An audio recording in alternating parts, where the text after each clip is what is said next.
Beyond the newsroom, where untold story is revealed. Waliwo essomero erigaddwa RDC mu district y'e Mityana era nga lino entabo evudde ku director w'essomero okukuba omwana ow'obuwala n'amutuusaako ebisago era obutambi bungi bwatambudde ku mukutu ogwa internet. RDC olutuuse ku ssomero alagidde liggalwe n'abaako ate ne byalagira okolebwa era bwe batyo director w'essomero lino n'ateekebwa mu nkomyo. Omanyi nti gavumenti yavaayo n'egaana okuwa abaana ebibonerezo ebisukkiridde kye tuyinza okuyita corporal punishment. Bingi byenkuleetedde ku Ebuvanjuba ne bugwanjuba ewaka wasigalawo ewasinga. Beyond the newsroom gwe mukutu ogukuleetera ekyo ekisinga katiranga naffe ng'oyita ku noti 7745538 ne noti 7442541 na bino bikulu tetulanga bafere tetulanga basawo ba kinnansi n'abagwa mu kkoowa eryo mwebale kutuwagira. Thank you. Bingi byenkuleetedde ku mboozi eyo osobole okuba nga obitegeera. Omukulembeze w'ekibiina ki National Unity Platform His Excellency Robert Kyagulanyi Ssentamu wona awadde obubaka obujja eri bannayuganda ne banna NUP bonna n'abasuubiza era n'abategeeza nti ekiddako kimubadde nga mulinda kyalwaddaaki akaseera kakyo akatuufu kandibanga koolekedde okubanga katuuka. Ate Secretary General mu kibiina kye kimu ekya The National Unity Platform aliko obubaka bwawadde. Minisita Balamu Barugahara ayingidde mu nsonga za Chikeni n'ekitaawe Nambeemu byewuunyisa wabula ate nga byonna bituufu.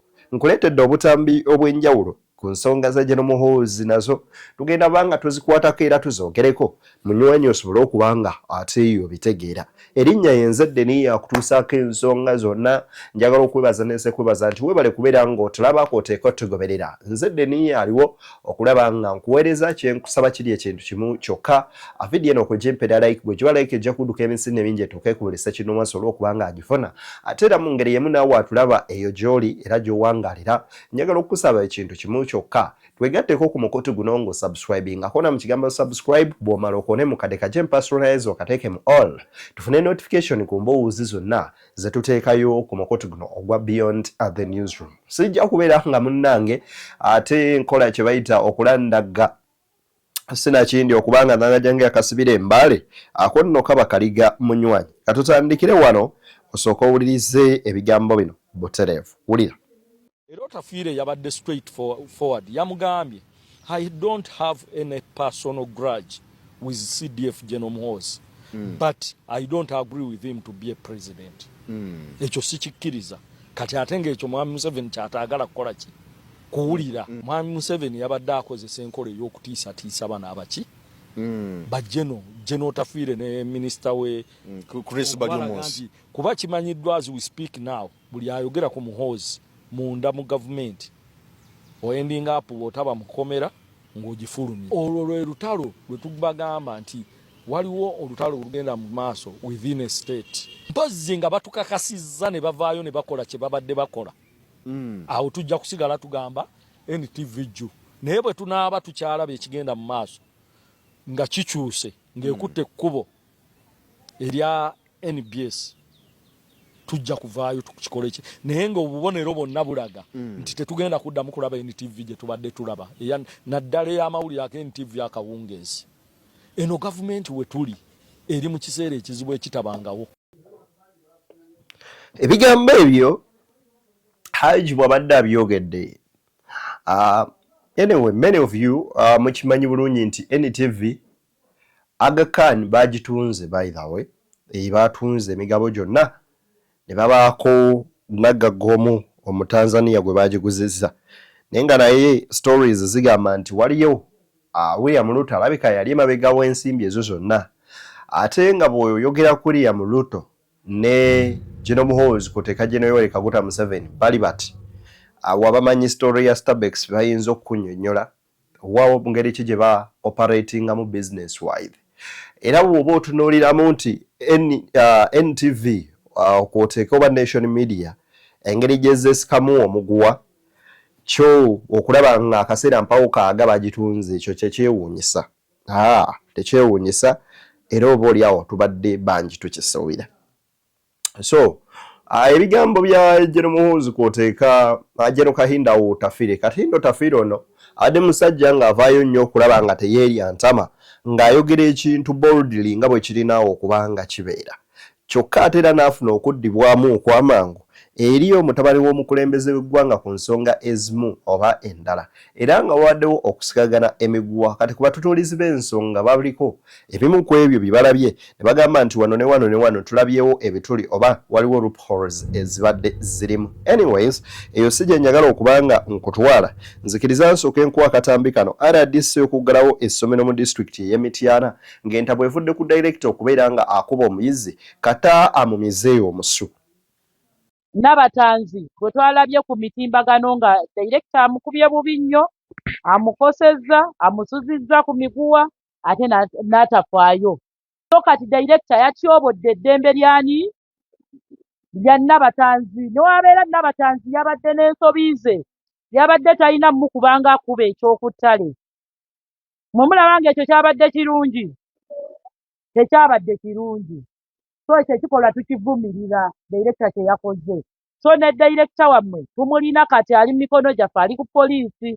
Musulanga abasuula mu kifulukwa. Mwe mulaba nga dde omwe yeetuukiridde, tetuukiridde. Mujjukire muli baana bawala, temuli madinisa mu ddoomu omwo, temulina na security.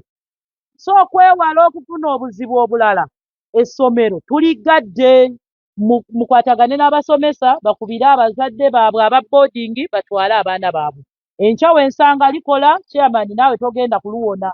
Onaaba okonaivinze ne bano kati abadde sikola mbagala mufulume ekikomera. Mufulume grade. Bye. Zijukiza mu biseera ebyokusoma nga bwe bagamba nti bannanga batasasula fees mu ddeeka. Abamu baabirangana ku mulyango ng'alinda basome erinnya bye baate balisomye ng'ayitira mu bagenda we zwi. Anyway, bino ebintu tuze nga tubyogerako ate era nga tubibagamba. Imagine a director of a school, olina director okutta omwana, musango ki ogwo yasse muntu gw'okutte n'osiba emiguwa n'owanika mu bbanga n'osusa ku miguwa omwana w'abandi. Ono omusajja ono director ke baamukutte asaana asibwe at least emyaka nga 10 ng'ali mu kkomera abonerere ku lwekyo.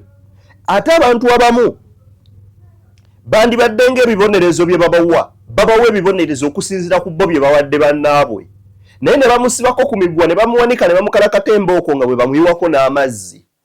Ne mumwambula empale ne mumuteekaawo ne mumukuba embooko nga bwe mumuyiwako amazzi n'asulako ate ennaku nga 2 n'omugamba era ddayo okole ekyo wakoze. Musango ki ogwo? Era nze agamu ku mateeka genzisa ku basomesa ku baana bange.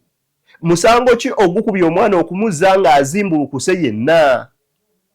Daba ebisago omwana byalina ku mubiri gwe. Imbugwe oli director wa ssomero, oli musirusiru.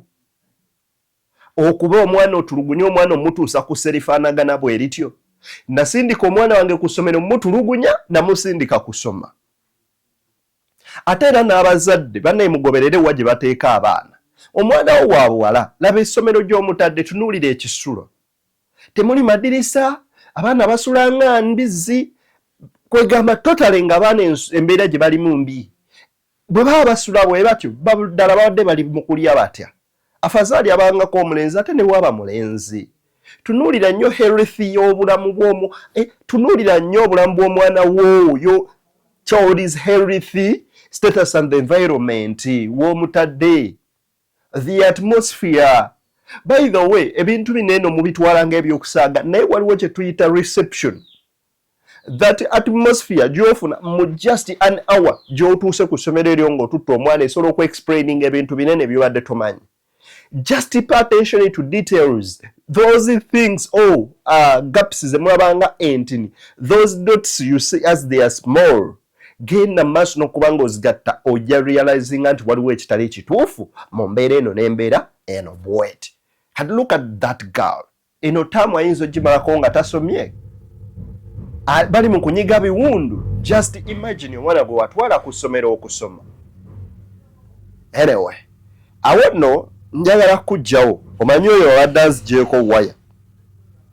David Lewis Lubongo yaliko ebigambo bingi byayogedde era njagala tutunuulire ensonga zino owulirize.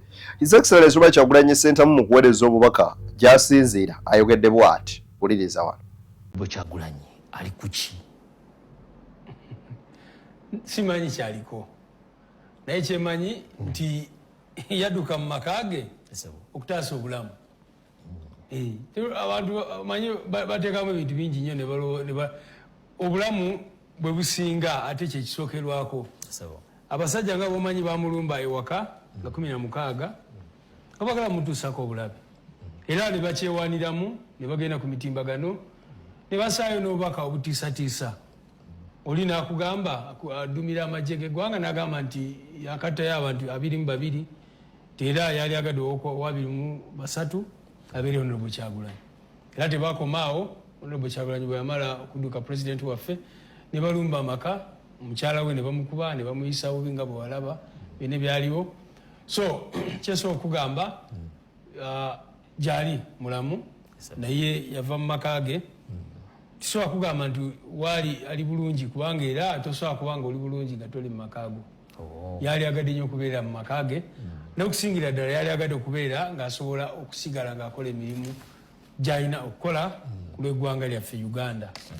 Kubanga tumanyi bulungi nnyo ffe nga ba NUP ate ne bannayuganda abasinga kyemanyi bakimanyi nti ku lunaku olwali walibadde totuyita abali ku ludda oluvuganya ssebo singa akalulu kaali kamazima na bwenkanya tumanyi twalibadde era nga tuli mu kukola omulimu ogusinga ogw'okuteekateekera Uganda so si kibiina ki NUP kubanga bannayuganda abasinga balonda ffe newankubadde byabakama n'abantu ne lugimu ya Museveni nga bwezeekola ne babikyanga.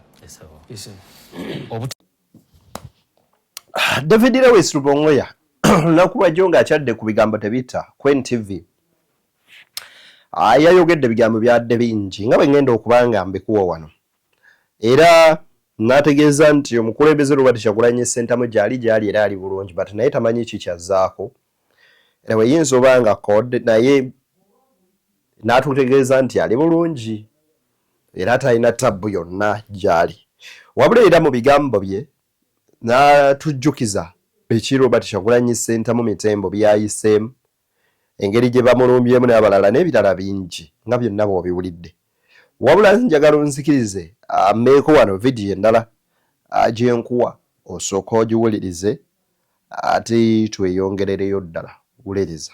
Kalulu ka 2021 kabbibwa naye twali tetusuubira nti ate bajja kutuuka ku level eno gye batuuseeko nti omuntu ne bw'ova ku ka president n'olaba bano abakulembeze abalala nti omuntu abeera ne DR forms ze zonna n'agenda nazo ku Tale Center ne batandika n'okujaguza abantu nga bajaguza nga bamanyi tulonze ono ne batuuka ku Tale Center akakiiko k'ebyokulwala ne kaanawunsinga omuntu omulala era ne batuuka n'okkubira aba NRM oli nga abivuddeko dda akimanyi nti bamuwangudde namugaa ne mugamba omanyi ki tugenda kulangirira jangu n'ajja ku Tale Center ne bamulangirira. So eyo embeera gye tulimu naye ate nga bwe tutera nnyo okugamba nti akasirikirira ako ate banakyemalira abamu bwe batabeera serious kayinza nabo okubafuukira ekizibu kayinza bafuukira akayinja mu ngatto kubanga bayinza okulowooza nti abantu basirifu basanyufu.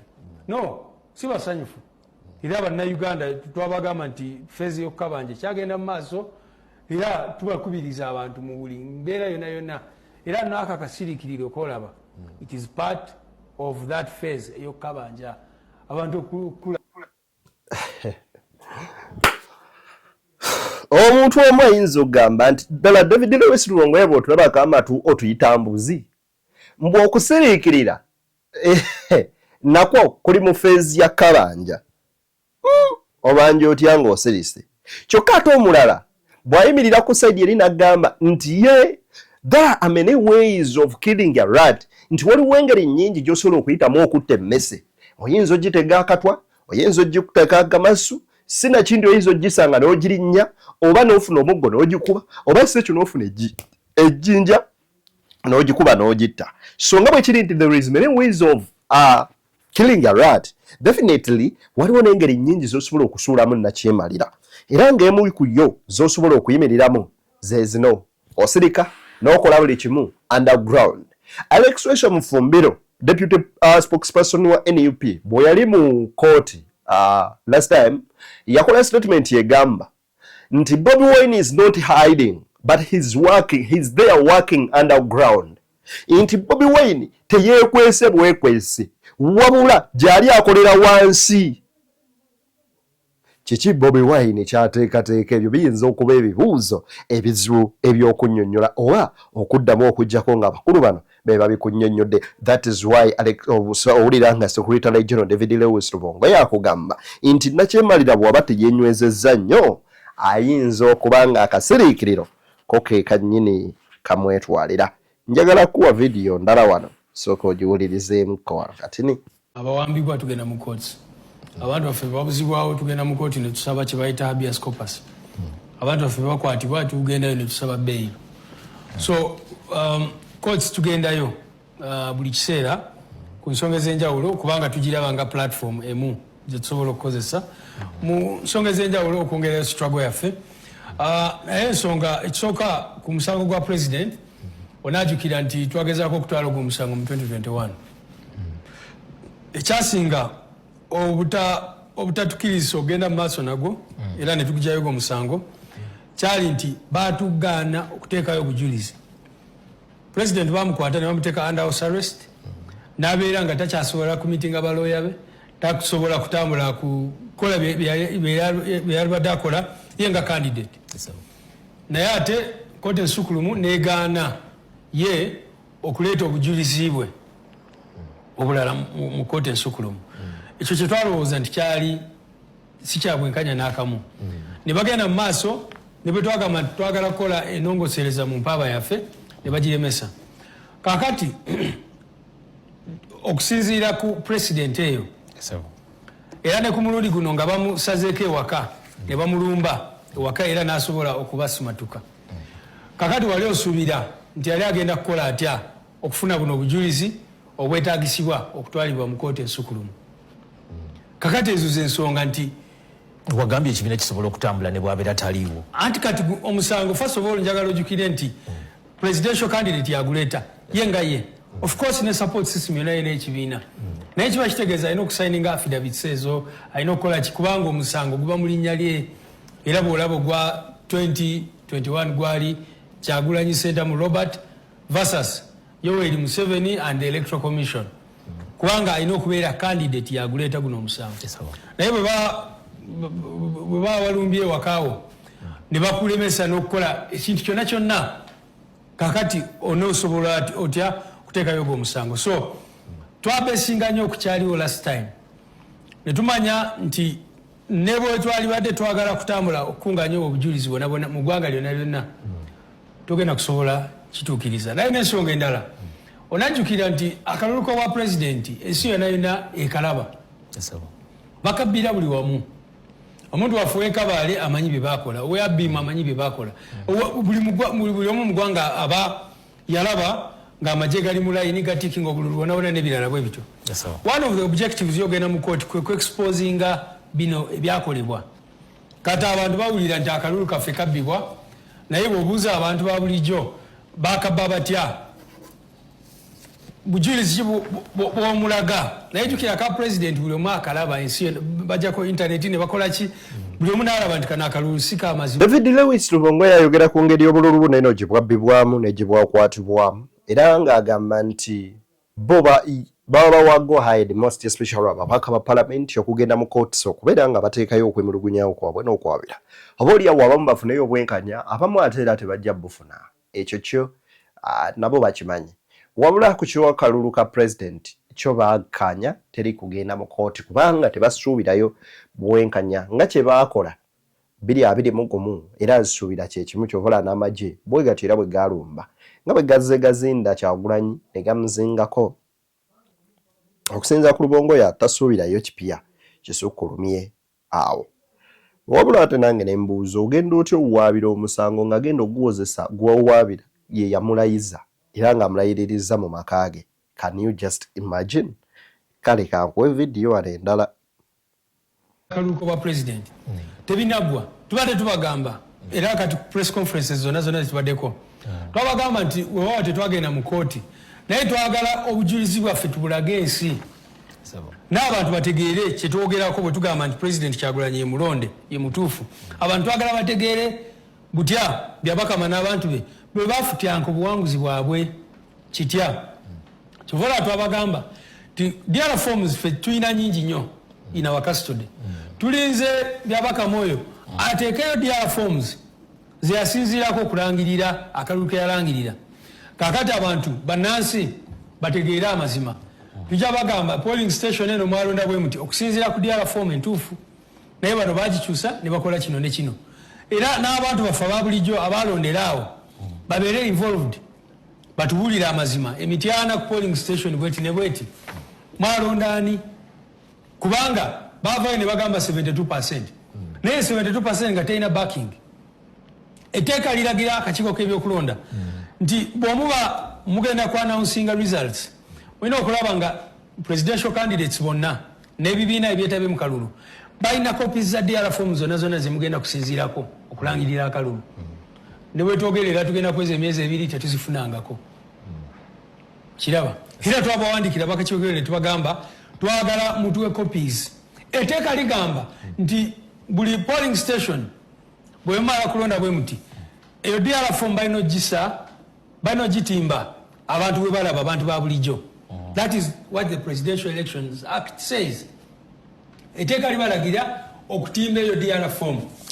Buli omu n'abeera nga asobola ogiraba, buli omu n'agikuba ekifaananyi, buli omu n'akola ki, naye tebakikola kubanga babagezaako okukola ki, kubba akalulu. So ebyo byonna kyovala tubadde tubagamba ebbanga lyonna nga tudimandinga nti twagala kulaba DR forms ze mwasinziirako, twagala kulaba tally sheets ze mwasinziirako, bannayuganda tusobole okubalaga amazima g'ebyo ebyagenda mu maaso. Ebyo byonna mu bibanja naye nammwe nga David Lewis Rubongoya yatutangazaamu ku biki ebibalemesa okugenda mu kkooti na pulaani ki ze baliko okulaba nga bannayuganda bavaayo ne bababuulira ekituufu oba nga babalaga amazima agali mu nsonga zino ezaava mu kulonda. Ebigambo bya Rubongoya biri mu lulimi Luganda era mubiwulidde bulungi. Wabula ka nkwongere vidiyo endala wano. Wuliriza. Ogenda mu kkooti. Esebo. Nakyogerako era tuli mu nteekateeka babadde bakagazeetinga ababba akalulu kaffe. So tuli mu nteekateeka tugenda ku challenginga bino bintu tubitwale mu kkooti. At least obujulizi buteekebweyo. Kubanga era owulira abantu bwe tugamba nti batubba akalulu ogenda wulira abantu abamu bagamba obujulizi buli ludda. Kakati ku levels ez'enjawulo tugenda kuteekayo. Naye ate ne ku nsonga y'akalulu k'obwa president tebinaggwa. Tubadde tubagamba era kati press conferences zonna zitubaddeko twabagamba nti wewawa tetwagenda mu kkooti naye twagala obujulizi bwaffe tubulage ensi n'abantu bategeere kyetwogerako bwe tugamba nti President Kyagulanyi ye mulonde ye mutuufu. Abantu twagala bategeere butya Byabakama n'abantu be bwe bafutyanka obuwanguzi bwabwe kitya. Kyova twabagamba ti DR forms ffe tulina nyingi nnyo in our custody. Tulinze Byabakama oyo ateekeyo DR forms ze yasinziirako okulangirira akalulu ke yalangirira. Kakati abantu bannansi bategeere amazima. Tujja bagamba polling station eno mwalonda bwe muti okusinziira ku DR form entuufu naye bano bagikyusa ne bakola kino ne kino.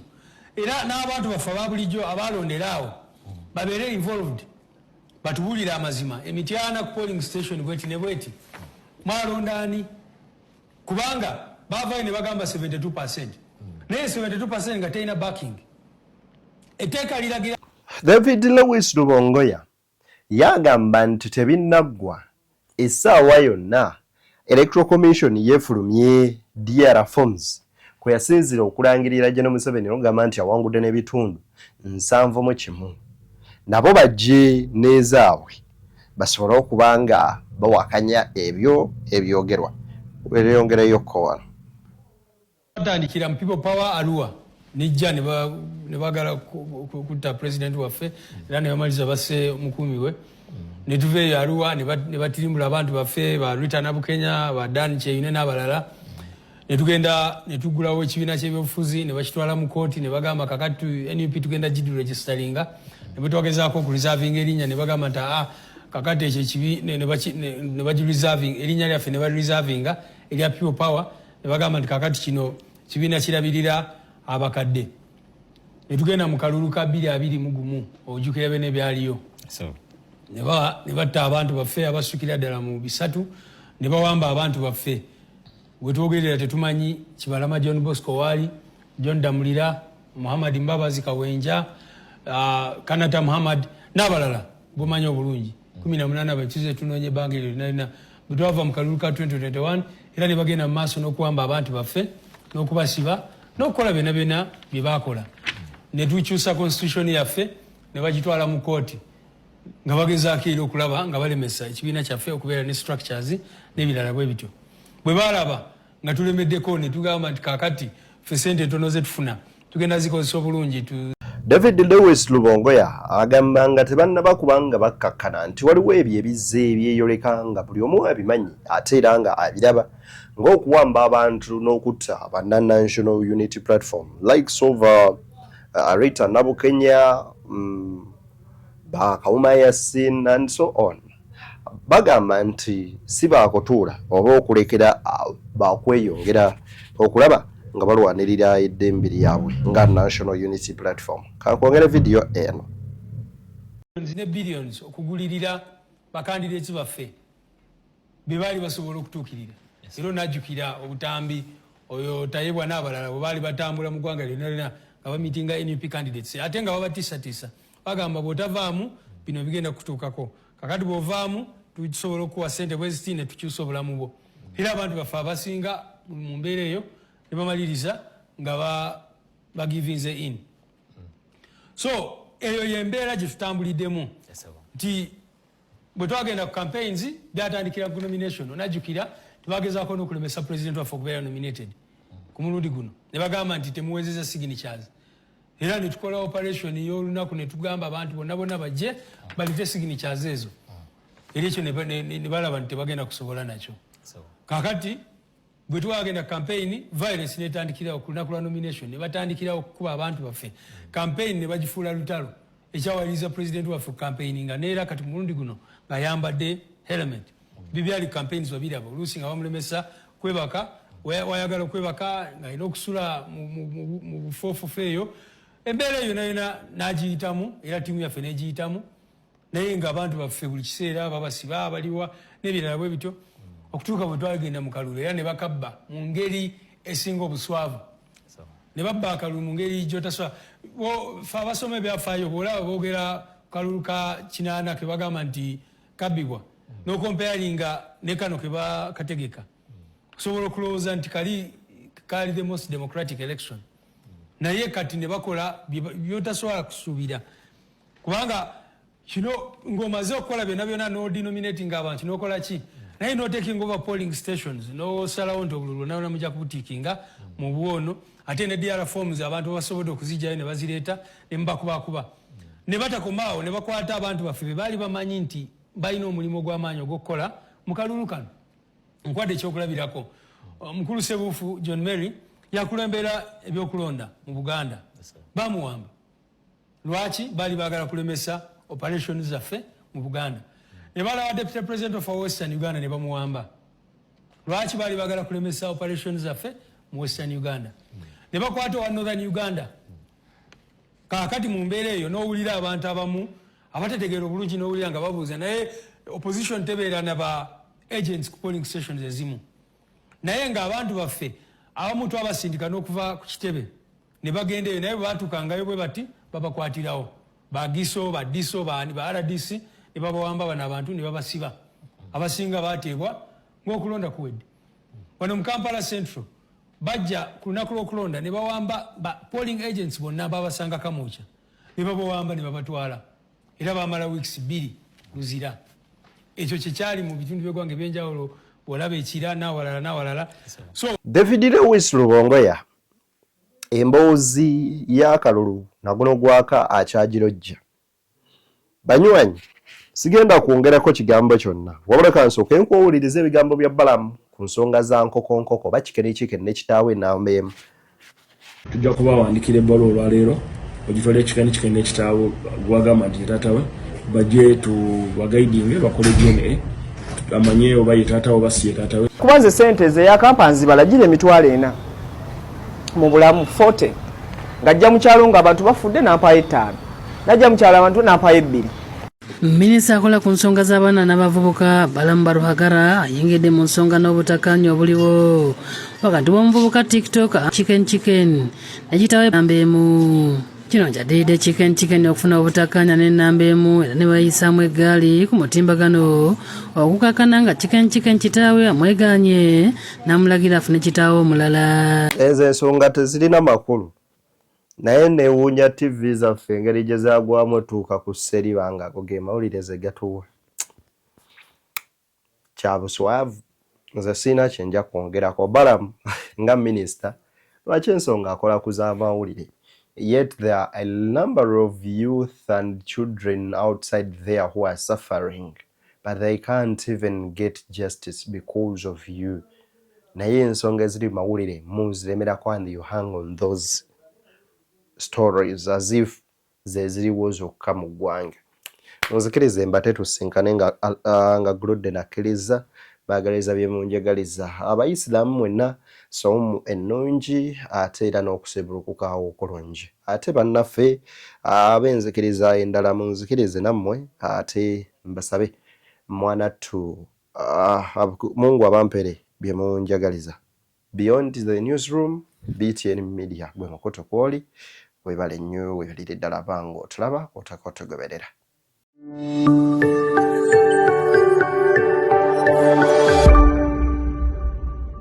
Beyond the newsroom, where untold story is revealed.